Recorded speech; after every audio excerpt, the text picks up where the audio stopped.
Welcome to the Women Leaders Association podcast, where we believe we go further, faster, and have more fun when we go together.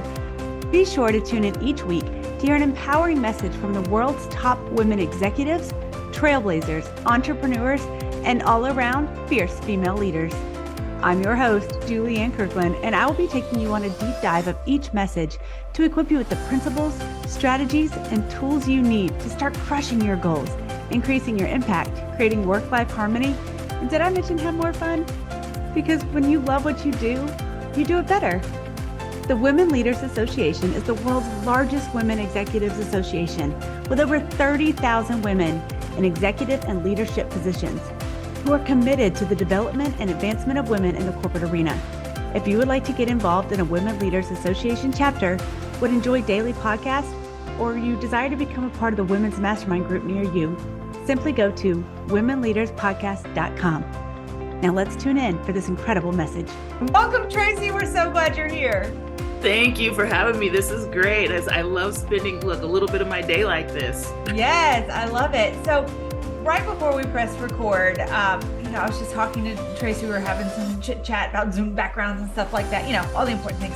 And we started talking about women's empowerment. And so Tracy, share what you just shared with me with these women who are listening right now, because it's such an important conversation about how there is this disconnect between, the title, which so many people go after, right? Either the first few letters in front of your name or the first few letters after your name. That's and right. that there's a disconnect between the title and the takeaway.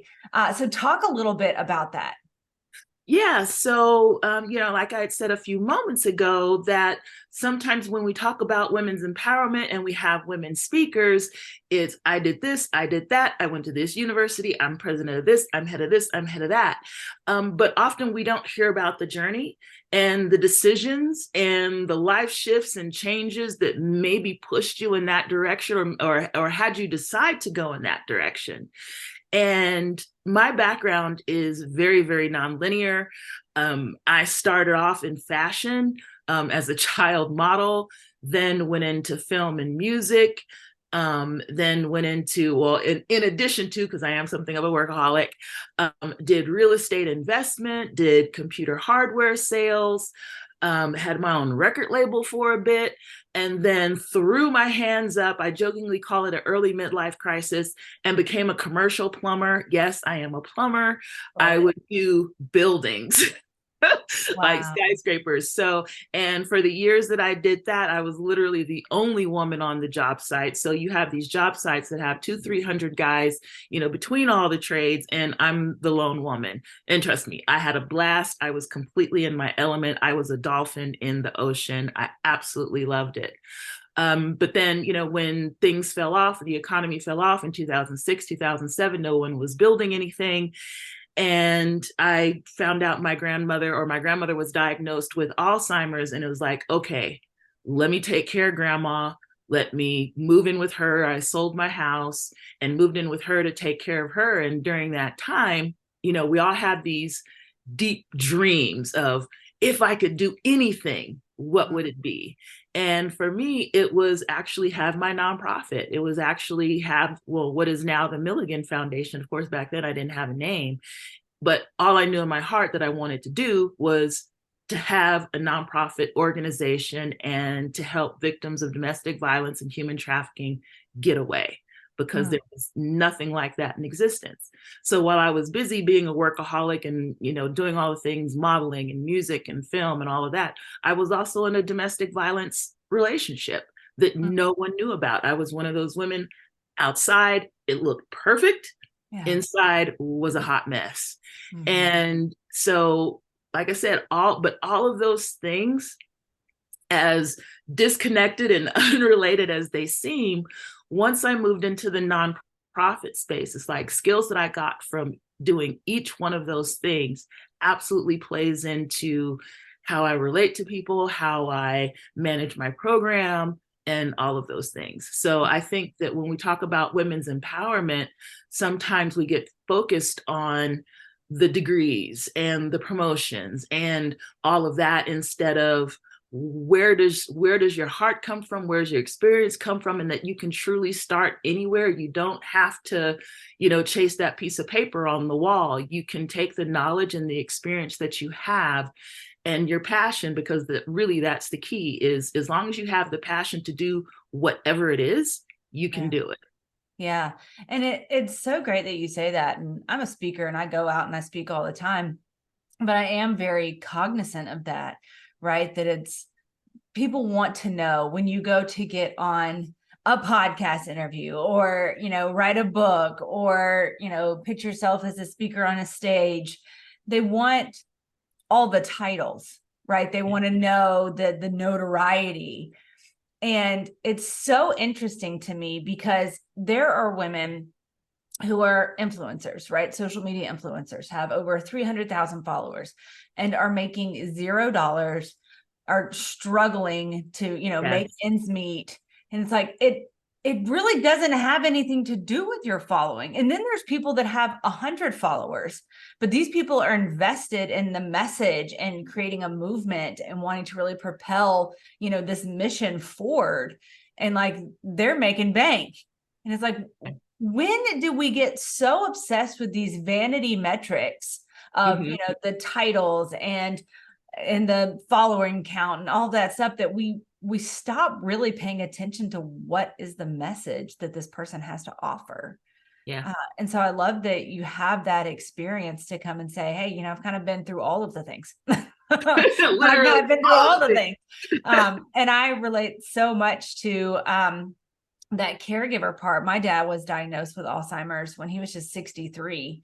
And he died 4 years ago. And that in itself, you learn so much about how to not take for granted your ability to choose one thought over another when you experience Alzheimer's and dementia, as the secondhand person. Yeah, absolutely. Seeing my grandmother, actually, she was my great grandmother, and she also died 4 years ago, right at the beginning of the pandemic, before the country shut down.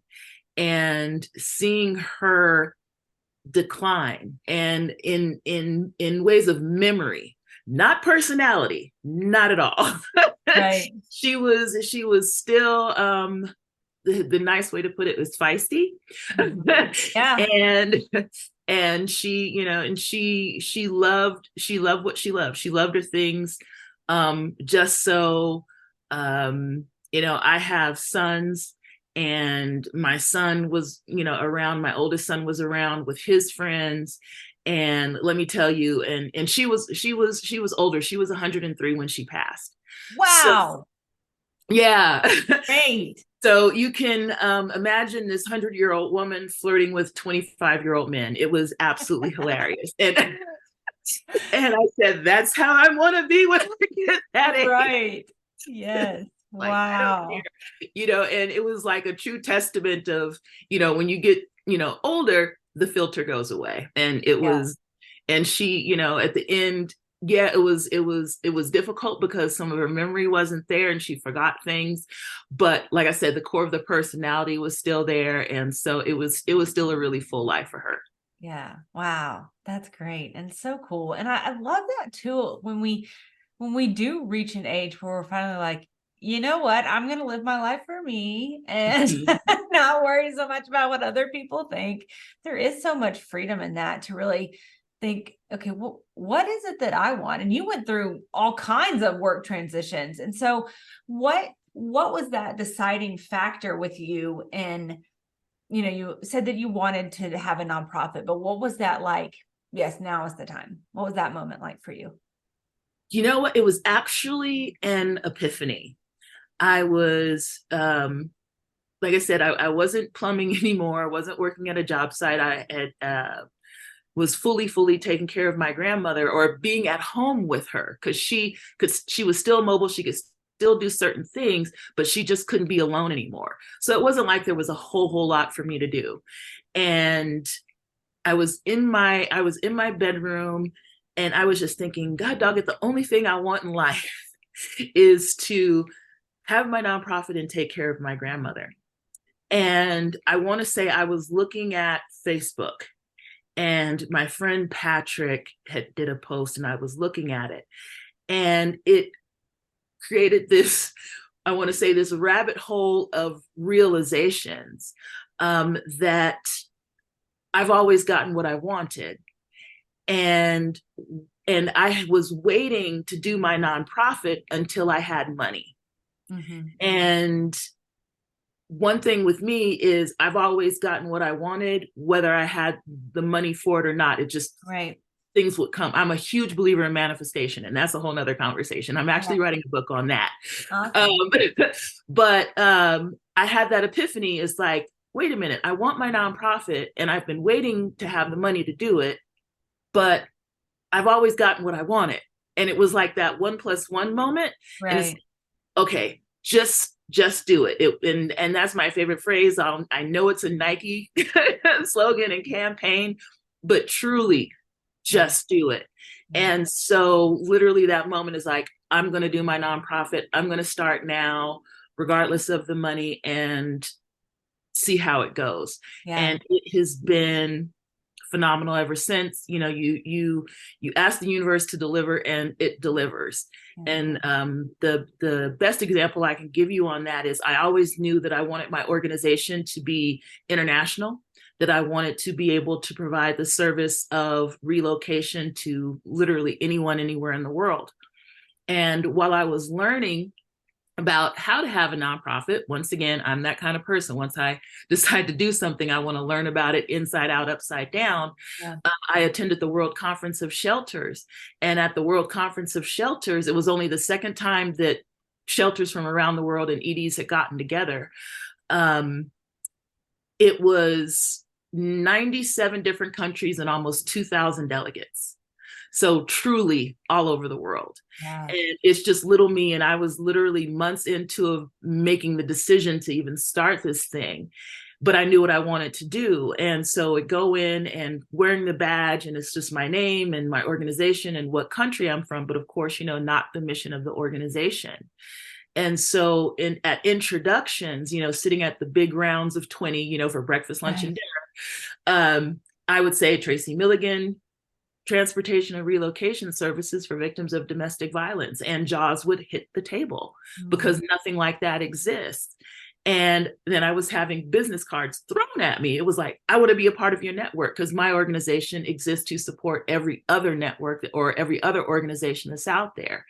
And so really from day one, I had international reach. I had all of these shelters in the UK and Canada and Australia and Ireland. And I mean, just everywhere. We want to be a part of your network. We want to support you. We want to be able to use your services. As soon as you're ready to move people in this country, we got you.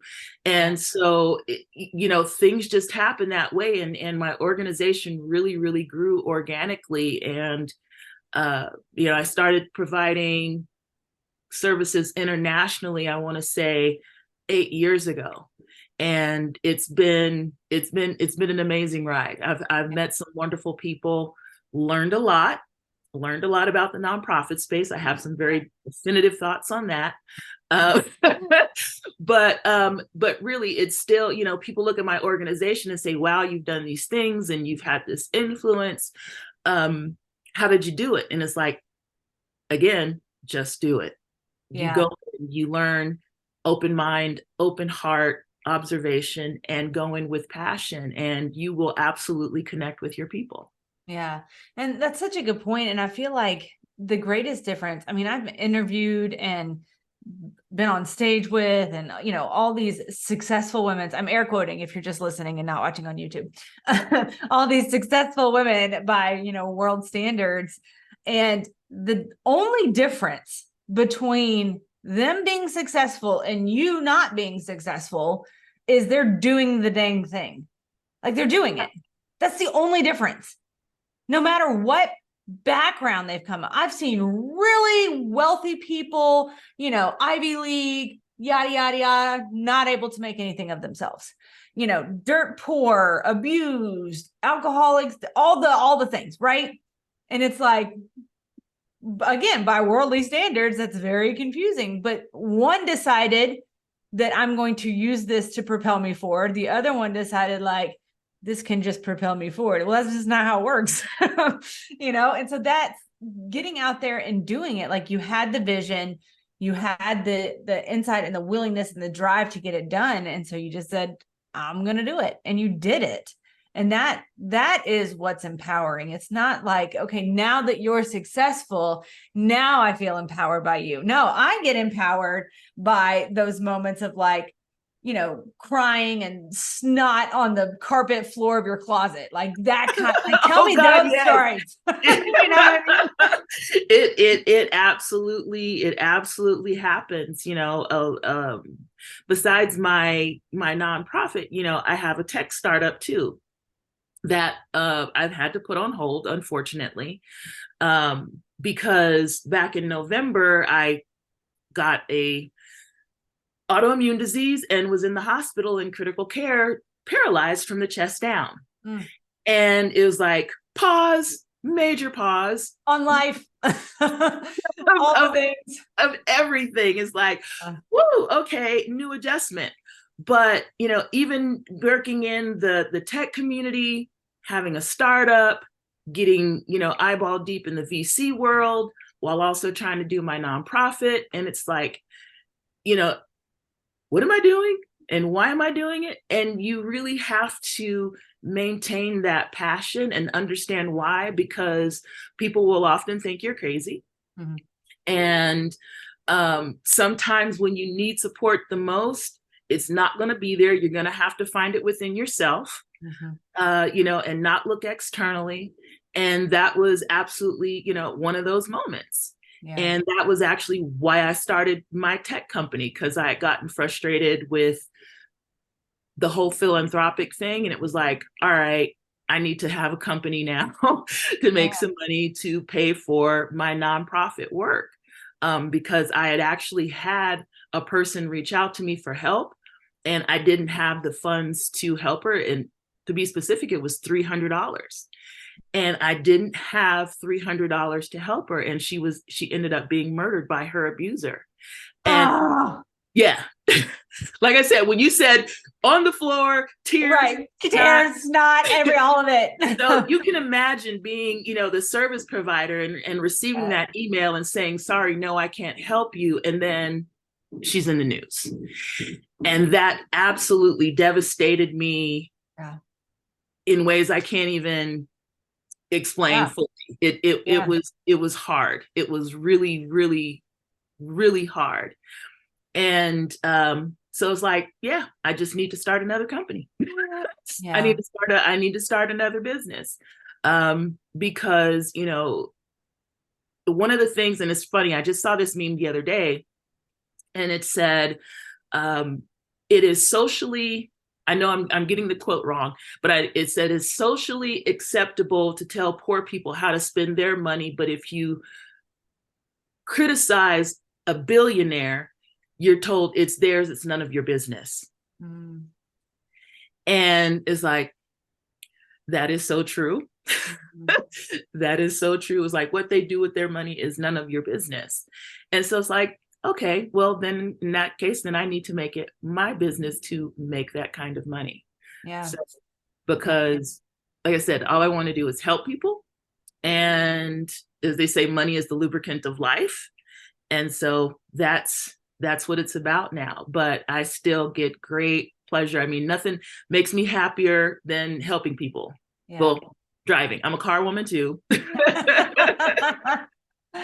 hashtag misled foot. Yeah. But there's nothing else in the world I'd rather do than make sure that, look, everybody else is living a happy, fulfilled life, because there's really no reason not to. Yeah, it's so true. I mean, really, do we want to get to the point where we are on our deathbed, maybe into the hundreds, like your great grandmother, which is so inspiring, but do we really want to be there and be like, well, I was just there. Yeah, exactly. And, when I was in the hospital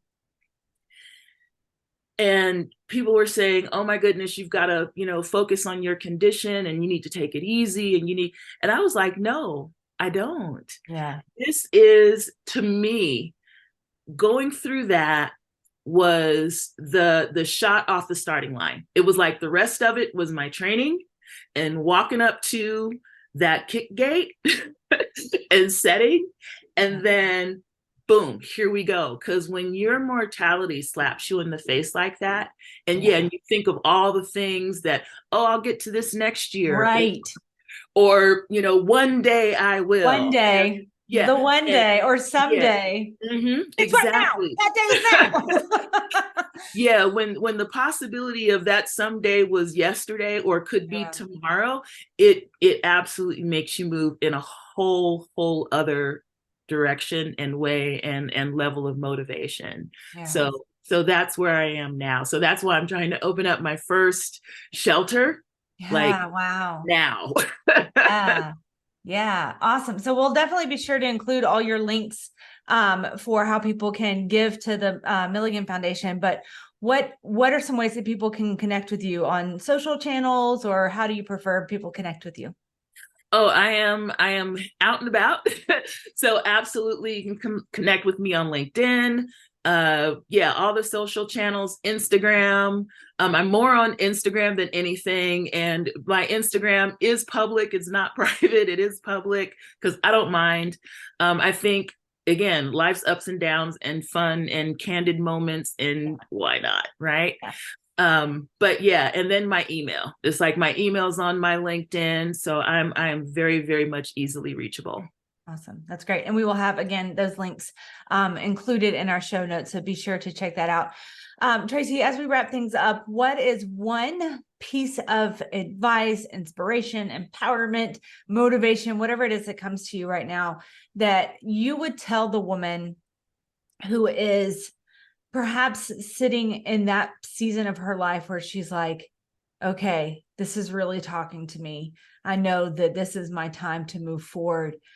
I don't know, what's the first step? Like, what would you tell her? I default back to my just do it. Everything in life is a decision. And as soon as you decide to do it, even if that first thing is just a Google search on who's doing what you're interested in, or reading an article, or signing up for a newsletter, or following another organization, it's little things like that that propel you. Each step, even if it's only a quarter of an inch, is still movement forward. Don't think that you have to do things in leaps and bounds and even like writing a book. You've got a pen and paper. You don't have to format something a particular way. You don't need a particular software. You don't need to, hire X amount of pen and paper. Exactly. And that's it. Like I said, with my nonprofit, I knew nothing about the nonprofit world. Like I said, obviously I'm fashion, music, film, and construction. I didn't know anything about nonprofit. It's just Google search somebody who's Google and go. Google it, search it, and click on those links, click on their blog, and go down that rabbit hole and absorb and use that as your fuel to take steps forward. I love that, Tracy. Thank you so much for being here. This has been such a great conversation. So ladies, be sure, if you feel compelled to give, then click in the show notes below and be sure to give to the Milligan Foundation. It's such a great cause. And like she said, she's working right now to get her first shelter up and going. So let's be a part of that. Let's actually, support other women, not just with our words and our good thoughts and good vibes, but with our dollars. That's where really where women can start to really shine through. So I'm all about it. Tracy, thank you again so much. Thank you so much too, Julianne. Take care. Bye-bye, ladies. And remember to check out a chapter near you at the Women Leaders Association podcast.com. Bye-bye.